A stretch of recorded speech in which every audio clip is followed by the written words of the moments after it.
जो बताने वाला हूँ ना तो वो सलीम जावेद की स्टोरी है, ना ही वो किसी अंडरवर्ल्ड के बाद की पिक्चर है। देवेंद्र जी का अंडरवर्ल्ड का क्या खेल है इस महाराष्ट्र में, कल सुबह 10 बजे उसकी जानकारी देंगे।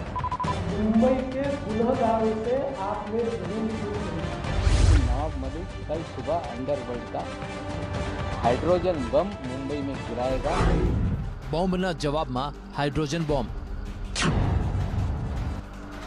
આ રીતે ક્રૂઝ ડ્રગ્સ કેસની શરૂ થયેલી રાજનીતિક લડાઈમાં હવે આરોપોનો બોમ્બમારો થઈ રહ્યો છે અને વાત અંડરવર્લ્ડ સુધી પહોંચી ચૂકી છે। આમને સામને છે મહારાષ્ટ્રના પૂર્વ મુખ્યમંત્રી દેવેન્દ્ર ફડણવીસ અને મહારાષ્ટ્રની ઉદ્ધવ સરકારના કેબિનેટ મંત્રી નવાબ મલિક। બંને વચ્ચે આરોપ પ્રતિ આરોપની શરૂઆત દેવેન્દ્ર ફડણવીસે કરી।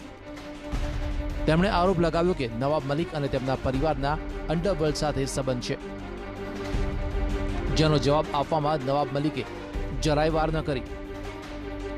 मुंबई के गुनहगारों से आपने जमीन क्यों खरीदी? सवाल ये उठता है कि इनके ऊपर टाड़ा था, टाड़ा उस समय। टाड़ा का अगर आप कानून देखें तो टाड़ा के कानून में टाड़ा का जो आरोपी होता है या कन्विक्ट होता है उसकी सारी प्रॉपर्टी सरकार जब्त करती है, उसको सरकार जब्त करने का प्रावधान है। और किसी भी तरह से कोई अंडरवर्ल्ड के दबाव में या किसी बम ब्लास्ट के आरोपी से ये प्रॉपर्टी हमने खरीदी नहीं। ये पूरी तरह से हम किराएदार थे और ये सच्चाई को देवेंद्र जी ने राई का पर्वत बनाने की कोशिश की। ફડણવીસે નવાબ મલિકના પરિવારની જમીન ડીલની તપાસ કરવાની માંગ કરી તો નવાબ મલિકે એલાન કર્યું કે આવતીકાલે સવારે તેઓ ફડણવીસના અંડરવર્લ્ડ સાથેના સંબંધ અંગે ખુલાસો કરશે। ऐसी कुल मिलाकर मुझे 5 प्रॉपर्टीज छपड़ी है, जिनमें से 4 में तो 100% अंडरवर्ल्ड का एंगल है। तो ये सारे मेरे पास जो सबूत है वो कॉम्पिटेंट अथॉरिटी को मैं दूंगा और कॉम्पिटेंट अथॉरिटी उसकी जांच करेगी। और जैसा मैंने घोषित किया था, ये सारे सबूत राष्ट्रवादी कांग्रेस पार्टी के प्रेसिडेंट श्री शरद पवार जी को भी मैं देने वाला हूं। आज मैं कह रहा हूं कि सुबह 10 बजे आप कह रहे थे कि बम फोड़ देंगे, ये बम नहीं है, आपने आडंबर खड़ा किया। लेकिन नवाब मलिक कल सुबह अंडरवर्ल्ड का हाइड्रोजन बम मुंबई में गिराएगा और देश को बताएगा कि देवेंद्र फडणवीस किस तरह से अंडरवर्ल्ड के जरिए पूरे शहर को हॉस्टेज बनाए हुए थे, किस तरह से एक अंडरवर्ल्ड का सरगना जो विदेश में बैठकर इस शहर से उगाही करता था, वो सरगना किसके लिए काम करता था। આવતીકાલે નવાબ મલિકે હાઇડ્રોજન બોમ્બ ફોડવાની જાહેરાત કરી, જેનાથી એ વાત સ્પષ્ટ છે કે બંને વચ્ચેની લડાઈ હજુ લાંબી ચાલશે।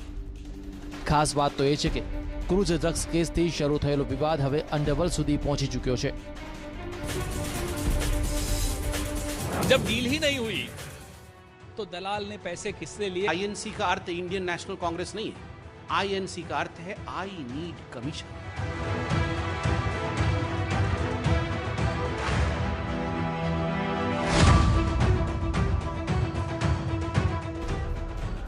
ભારતની રક્ષા માટે રાફેલની તૈનાતી થઈ ચૂકી છે, પરંતુ રાફેલ ડીલમાં કમિશનના આરોપોની ઉડાન હજુ ચાલુ જ છે। ફ્રાન્સના એક ઓનલાઈન જર્નલને આધાર બનાવી ભાજપે આરોપ લગાવ્યો કે યુપીએ સરકારના કાર્યકાળ દરમિયાન રાફેલ ડીલ માટે 65 કરોડનું કમિશન અપાયું હતું। ભાજપના આ આરોપ પર કોંગ્રેસે પલટવાર કર્યો कि जहां तक रफाल का विषय है, ये कमीशन की कहानी थी, बहुत बड़े घोटाले की साजिश थी और ये पूरा मामला 2007 और 2012 के बीच हुआ। आर्टिकल में लिखा गया है एटलीस्ट 7.5 मिलियन यूरोज वे पेड, मतलब मिनिमम अमाउंट जो कमीशन का पे किया गया वो 65 करोड़ रुपया है। जब डील ही नहीं हुई तो दलाल ने पैसे किससे लिए, कितने लिए, कंपनी से लिए, क्यों लिए, वो जाने और कंपनी जाने। जांच कराइए उसकी भी। एक तरफ कांग्रेसे राफेल डीलनी तपास करवा केंद्र सरकारने પડકાર ફેંક્યો અને પીએમ મોદી પર સવાલ ઉઠાવ્યા. તો બીજી તરફ ભાજપે રાફેલ ડીલમાં કમિશનને લઈને ગાંધી પરિવાર પર નિશાન સાધ્યું. अगर हमने कमीशन की डील की होती तो हम क्यों जांच की मांग कर रहे हैं? आपको करनी चाहिए. उल्टा हम जांच की मांग कर रहे हैं और आप जांच से पिछले 5 साल से डर के बिल में छिप जाते हो. सरकार में सरकार के शीर्ष नेतृत्व को बचाने की कोशिश हो रही है. 7 लोक कल्याण मार्ग इस भ्रष्टाचार की जननी है. आईएनसी का अर्थ इंडियन नेशनल कांग्रेस नहीं है. आईएनसी का अर्थ है I need commission. Sonia Gandhi कहती है I need commission, Rahul Gandhi कहते हैं आई नीड कमीशन. और यह सिलसिला कोई आज का नहीं है. जब से कांग्रेस पार्टी है तब से आई नीड कमीशन है. कौन कहता है कि भ्रष्टाचार का ठिकाना नहीं होता है? भ्रष्टाचार का भी ठिकाना है. भ्रष्टाचार का पता है 10 जनवरी. ભાજપનો આરોપ છે કે કોંગ્રેસ શાસનમાં રાફેલ ડીલમાં કમિશનખોરી થઈ. તો કોંગ્રેસનું કહેવું છે કે ડીલ જ નથી તો ભ્રષ્ટાચાર કેવી રીતે થયો? ભાજપનો આરોપ છે કે 2007 થી 2012 દરમિયાન 65 કરોડની લાંચ અપાઈ. તો કોંગ્રેસનું કહેવું છે કે સરકાર સીએજી પાસે કેમ તપાસ નથી કરાવતી? રાફેલ ડીલમાં કમિશનને લઈને જે આરોપ લગાવાઈ રહ્યા છે જેમાં એક નામ સુશેન ગુપ્તાનું પણ છે. એબીપી અસ્મિતાની ટીમ જ્યારે દિલ્હી સ્થિત સિવિલ લાઇન્સ વિસ્તારમાં સુશેન ગુપ્તાના ઘરે પહોંચી તો જાણવા મળ્યું કે તેઓ હાલ ત્યાં જ નથી રહેતા. इस पर आप देख सकते हैं सुशेन गुप्ता जो नाम है वो भी लिखा हुआ है. हालांकि जब हमने यहाँ पर गार्ड से बात की तो उनका कहना है कि फिलहाल अब वो यहाँ पर नहीं रहते, ना ही उनका कोई परिवार का सदस्य मौजूद है. અત્યાર સુધી કોંગ્રેસ રાફેલ ડીલને લઈને મોદી સરકાર પર સવાલ ઉઠાવતી હતી, પરંતુ ફ્રાન્સ મીડિયાના ખુલાસા બાદ હવે ભાજપને કોંગ્રેસને ઘેરવાનો મોકો મળ્યો છે. ટાર્ગેટ કિલિંગથી ફરી હચમચી ઉઠ્યું જમ્મુ કાશ્મીર. 24 કલાકમાં 2 લોકોની હત્યા.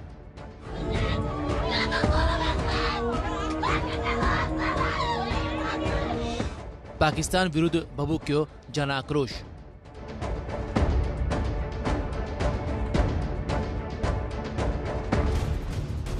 એક મહિનાની શાંતિ બાદ કાશ્મીર ઘાટીમાં આતંકવાદીઓએ ફરી એકવાર પોતાની કાયર કરતૂતોને અંજામ આપવાની શરૂઆત કરી અને આતંકવાદીઓની કાયર કરતૂત પાછળ નિશાને છે નિર્દોષ લોકો. મોડી રાત્રે શ્રીનગરના બોહરી કદલ વિસ્તારમાં અજાણ્યા બંદૂકધારીઓએ એક દુકાનમાં ઘૂસી કાશ્મીરી પંડિતના સ્ટાફ પર ગોળીબાર કર્યો. હુમલામાં ઘાયલ થયેલા મોહમ્મદ ઇબ્રાહીમ ખાનને તાત્કાલિક હોસ્પિટલ ખસેડાયો, પરંતુ હોસ્પિટલમાં તેનું મૃત્યુ નિપજ્યું. क्या हो गया था? ये क्या करता था? ये क्या करता? ઇબ્રાહીમના પરિવારજનો હૈયાફાટ રુદન કરી રહ્યા છે. સરકાર સમક્ષ ન્યાયની માંગ કરી રહ્યા છે.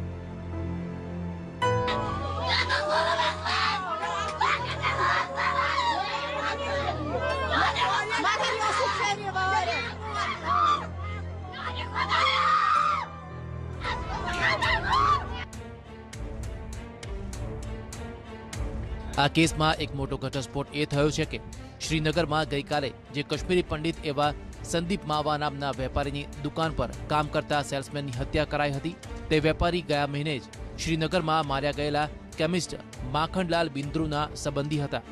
તેમનું કહેવું છે કે આતંકવાદીઓના નિશાને તેઓ ખુદ હતા, પરંતુ પોલીસે પહેલાથી જ તેને आतंकी હુમલાની જાણકારી આપી દીધી હતી. देखिए, कल 3 बजे मुझे इनपुट दिया गया था, 3 बजे दोपहर को, कि आप पे अटैक होने वाला है. तो मैं हड़बड़ाहट में अपनी छोटी दूसरी एक गाड़ी ले गया था. जो मेरी परमानेंट कार थी वो मैं वहीं रख गया था. और जब शाम को 8 बजे करीब इब्राहिम मेरी गाड़ी पे गया निकालने के लिए, तो the moment he enter the गाड़ी में जो ही वो आए तो उसी वक्त ही वो शॉट 4 बुलेट्स. આનાથી એ વાત સ્પષ્ટ થાય છે કે આતંકવાદીઓ જાણી જોઈને કાશ્મીરની સામાન્ય જનતાને નિશાન બનાવી રહ્યા છે. આતંકવાદીઓની આ કાયરતાપૂર્વક હરકતના વિરોધમાં વધુ એકવાર લોકો રસ્તા પર ઉતર્યા અને સરકાર સમક્ષ માંગ કરી કે પાકિસ્તાનને કડકમાં કડક ભાષામાં પાઠ ભણાવવામાં આવે. अशोक जी, सिलसिला थम नहीं रहा. अब एक मुस्लिम लड़का जो वहां पर एक हिंदू की शॉप पे काम करता था, उसको गोली मौत के घाट उतारा गया. ये बिंद्रू का रिश्तेदार था जिसकी दुकान थी. सेलेक्टिव किलिंग है.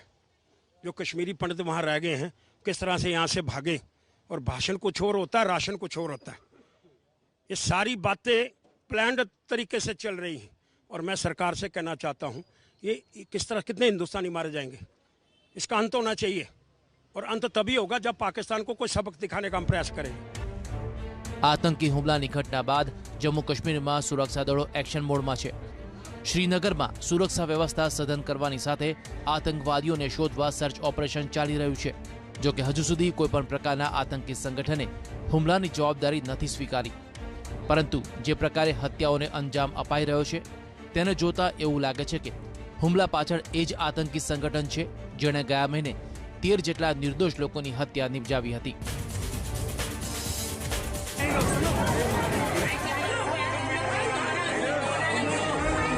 ચારે બાજુ ચીખ પુકાર,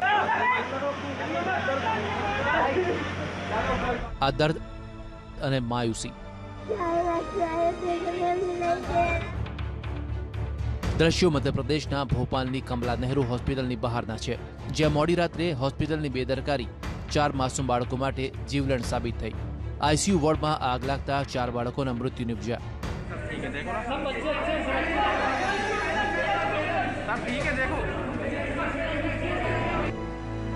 કાળજુ કંપાવનારી આ ઘટના બાદ મૃતક બાળકોના પરિવારજનો આઘાતમાં છે। આ તમામ વચ્ચે હોસ્પિટલ પ્રશાસન પર બાળકો બદલાયા હોવાનો પણ આરોપ लाग्यो। बच्चा बदल दिया, दूसरा लगा दिए। तो क्या आपने अभी देख के आए बच्चे? हाँ देख के आए, जिंदा है हमारा बच्चा की फोटो है। हम अपने बच्चे को अच्छे जानते हैं, हमारा बच्चा जिंदा है और हमें कहा जा रहा है आपका बच्चा मर चुका। ये देखिए हमारे बच्चे की फोटो भी जो बाहर निकाला ना बच्चे को, वो वीडियो भी है मेरे पास। ये जो बाहर निकाला है ना बच्चा, पहला वाला स्वस्थ बच्चा हमारा है। पहला वाला ये देखिए, मैं दिखाती हूँ आपको। ये सारा हमारा बच्चा, ये जिंदा है हमारा बच्चा। હોસ્પિટલ પ્રશાસનની બેદરકારી આટલેથી જ ન અટકી। કેટલાક પરિવારોનું કહેવું છે કે તેમના બાળકોનું મૃત્યુ નિપજી ચૂક્યું છે, છતાં પ્રશાસન માનવા તૈયાર નથી। इस घटना में कुछ ऐसे बच्चों की भी मौत हुई है जो उसी फ्लोर पे मौजूद थे और जब दुर्घटना हुई तो इनके परिजन भी वहीं थे, मगर इन सारे बच्चों को उस पूरे घटनाक्रम की आंकड़े में शामिल नहीं किया जा रहा। ये आपकी बेटी का डेथ सर्टिफिकेट? जी मेरी बेटी का है। कहाँ पे भर्ती थी वो? जो आग लगी थी उसके सामने वाले वार्ड में, 3 नंबर। क्या उम्र थी उसकी? 8 साल। जब आग लगी था वो वहाँ थे? जी मैं वहाँ था। अब आपको सिर्फ ऐसी सर्टिफिकेट, ऐसा पर्ची दे दी गई है और आपको और ऐसा डेड बॉडी दे दी गई है?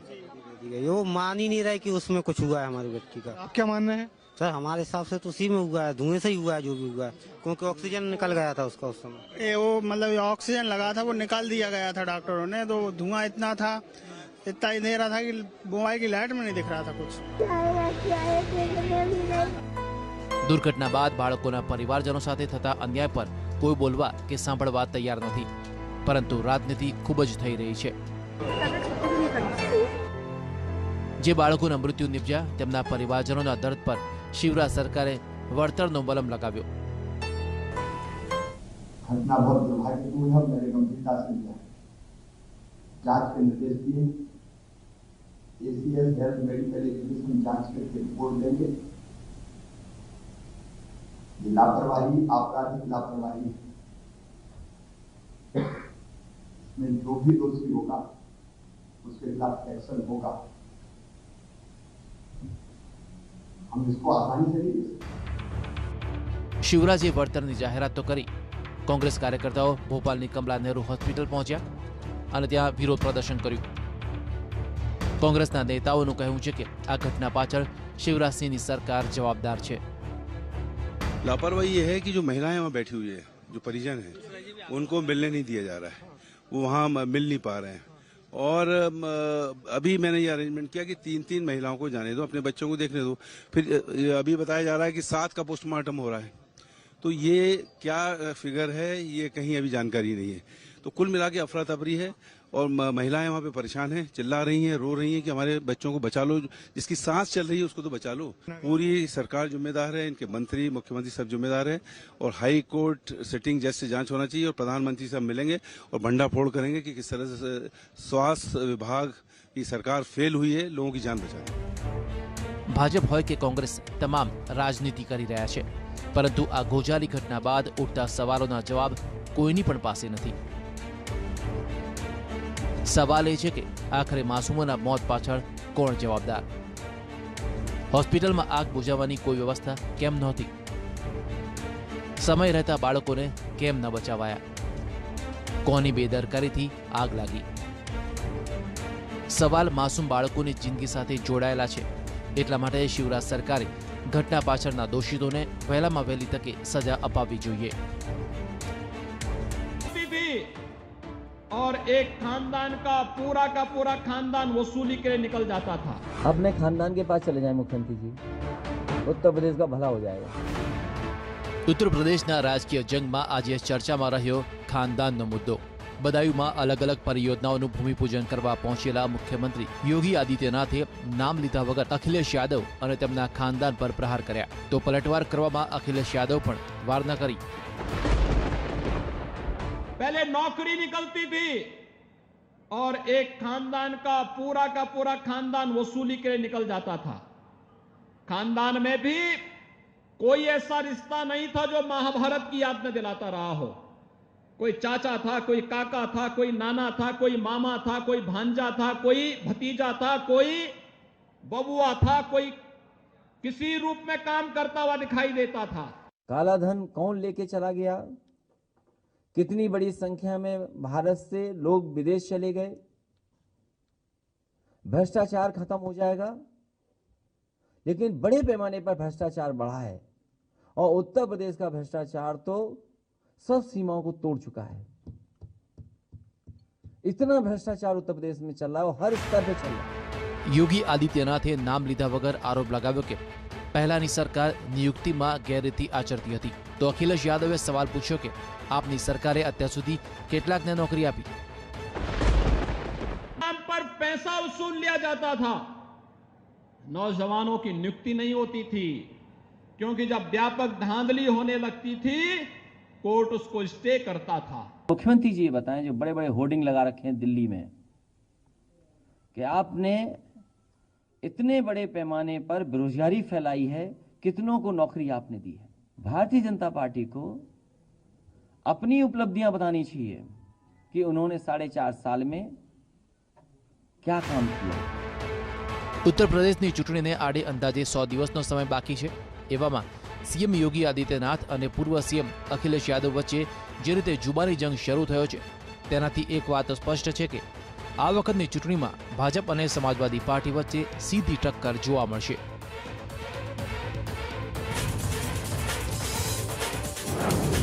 मेरे जेब में ब्राह्मण है और मेरे जेब में बनिया है, मेरे जेब में ब्राह्मण है और मेरे जेब में बनिया है। સાંભળ્યું આપે, બ્રાહ્મણો અને વાણિયા વોટર્સને ખિસ્સામાં લઈને ફરે છે। मेरे जेब में ब्राह्मण है और मेरे जेब में बनिया है, मेरे जेब में ब्राह्मण है और मेरे जेब में बनिया है। બ્રાહ્મણો અને વાણિયા વોટર્સને ખિસ્સામાં લઈને ફરવાનો દાવો કરનાર આ શખ્સ અન્ય કોઈ નહીં પરંતુ મધ્યપ્રદેશ ભાજપના પ્રભારી મુરલીધર રાવ છે। ફરી એકવાર સાંભળો તેઓ શું કહી રહ્યા છે। मेरे जेब में ब्राह्मण है और मेरे जेब में बनिया है, मेरे जेब में ब्राह्मण है और मेरे जेब में बनिया है। મુરલીધર રાવને જ્યારે સવાલ કરાયો કે ભાજપને ક્યારેય બ્રાહ્મણોની તો ક્યારેક વાણિયાઓની પાર્ટી કહેવામાં આવે છે, હવે તો ભાજપને એસટી એસસી અને ઓબીસીની પાર્ટી કહેવાય છે, આવું કેમ? જેના જવાબમાં નેતાજીએ કંઈક આવું કહ્યું। मेरे जेब में ब्राह्मण है और मेरे जेब में बनिया है, मेरे जेब में ब्राह्मण है और मेरे जेब में बनिया है। વિવાદ વધતા મુરલીધર રાવને પોતાની ભૂલનો અહેસાસ થયો અને ડેમેજ કંટ્રોલની કોશિશ કરતા જોવા મળ્યા। मेरे जेब में ब्राह्मण है और मेरे जेब में बनिया है। मेरा वोट बैंक में और मेरे कार्यकर्ताओं में, मेरे नेताओं में जब आप ब्राह्मण रहा तो ब्राह्मण पार्टी कहा और बनिया है तो बनिया पार्टी कहा। विकास के नाम पे वोट मांगिए, अरे भाई आप कुछ तो फिर आप चलाओ पार्टी को। मैं भाई आप पत्रकार हो तो प्रश्न पूछो और समाधान देने तक सत्र सुनने तक रुको। મુરલીધર રાવે મોકો આપ્યો અને કોંગ્રેસને તેને ઝડપી લીધો। આ નિવેદનને લઈને કોંગ્રેસ ચારે બાજુથી ભાજપને ઘેરી રહી છે। निश्चित तौर पे बेहद आपत्तिजनक है, बेहद निंदनीय है। इसको लेके पूरे भाजपा नेतृत्व को माफी मांगना चाहिए, क्योंकि ये इस तरह तो उन समाजों का अपमान कर रहे हैं, उन्हें उनकी बपोती बना रहे हैं और बता रहे हैं कि जेब में 2023 के चुनाव में एक जेब में बनिया एक जेब में ब्राह्मण जो आज उन्होंने बोला है, इसका जवाब इस प्रदेश का, इस देश का बनिया और ब्राह्मण जरूर देगा। જે રીતે કોંગ્રેસ મુરલીધર રાવના નિવેદન પર આક્રમક મોડમાં છે, તેને જોતા આવનાર દિવસોમાં આ વિવાદ શાંત થાય તેવું લાગતું નથી।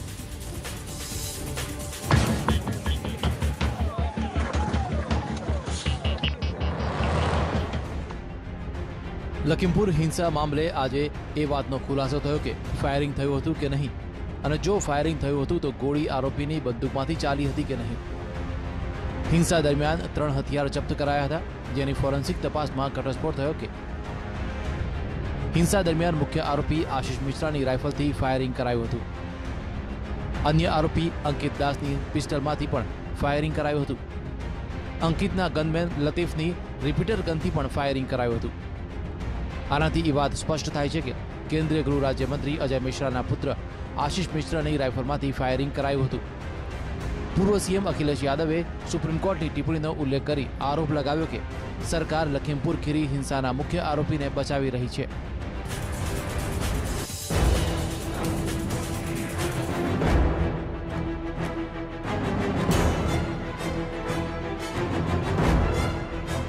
પહેલા મુશળધાર વરસાદ અને હવે તોફાનનો ખતરો। તમિલનાડુ માટે હજુ 2 દિવસ ભારે છે, ખાસ કરીને પાટનગર ચેન્નઈ કે જે છેલ્લા 2 દિવસથી પૂર અને ભારે વરસાદના મારથી પરેશાન છે। હવામાન વિભાગનું માનીએ તો આગામી કેટલાક કલાકો દરમિયાન બંગાળની ખાડીમાં સર્જાયેલું હવાનું દબાણ ચક્રવાતી તોફાનમાં તબદીલ થશે, જેને ધ્યાને રાખીને તમિલનાડુ, આંધ્રપ્રદેશ, પુડુચેરી દરિયા વિસ્તારમાં આગામી 2 દિવસ ભારે વરસાદની ચેતવણી આપવામાં આવી છે। ચક્રવાતી તોફાનની સાથે મુશળધાર વરસાદ અને ભારે પવન ફૂંકાઈ શકે છે, જેના કારણે માછીમારોને વહેલામાં વહેલી તકે દરિયા કિનારે પરત ફરવા સૂચના અપાઈ છે। बंगाल की खाड़ी में खासतौर से जो दक्षिण पूर्व में हिस्सा है वहां पे निम्न दबाव यानी कि लो प्रेशर बन रहा है। ऐसे में ये लो प्रेशर अगले 24 घंटे में डिप्रेशन में बदल सकता है, ऐसी संभावना है।